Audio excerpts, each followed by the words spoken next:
All right, good morning. Welcome to Saturday, August 13th. Good to see you once again. Today's reading will be Lamentations chapters 1 through 5. As you heard yesterday, I wasn't particularly excited about this reading. I hope none of that discourages you. I hope that, maybe you see somebody else that, sometimes doesn't always enjoy what is reading, but you still read. You still do it. You still get something out of it. It's important that our heart is in the right place when we do things, but even if our heart can't be in the right place, sometimes it's important still to do those things. Alright, the book of Lamentations is written by Jeremiah. Now, it doesn't say it's Jeremiah, but I'll put a chart up here. Let's put it up over there. How about that?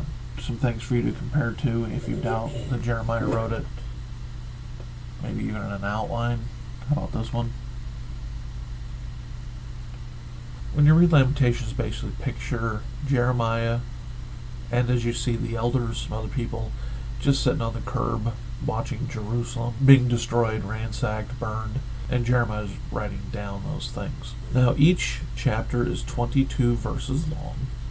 This fits in the poetry section because of the structure of how it's written. The Hebrew alphabet has 22 characters, and each verse starts with one of the Hebrew characters. And then chapter 3 triples.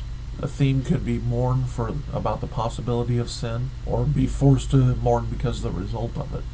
Notice here that Jeremiah doesn't, say I told you so. He mourns seeing what's going on. So a couple things we learned from Lamentations. Heed the teaching and preaching of God's Word. We also find that sin takes away beauty. Chapter 1, verse 6 says, all her beauty is departed. We also learn that we should not rejoice at the judgment of others.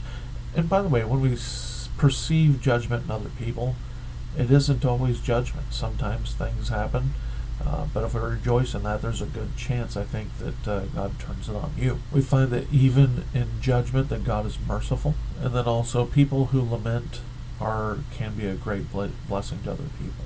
Now notice they asked, Jesus who he was. Some said Jeremiah the prophet. That's because Jeremiah was known as the weeping prophet, and then Jesus, as he entered Jerusalem, wept over it. So Jeremiah here has been imprisoned, had a 40-year ministry.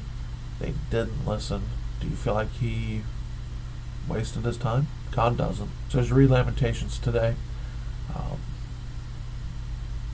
see the positive in it, see the positive in the message, see how the prophet held himself up, encouraged himself, and notice throughout all the chaos, middle of chapter 3 there, his mercies are new every morning. Great is thy faithfulness. All right, have a great Saturday. We'll catch you later.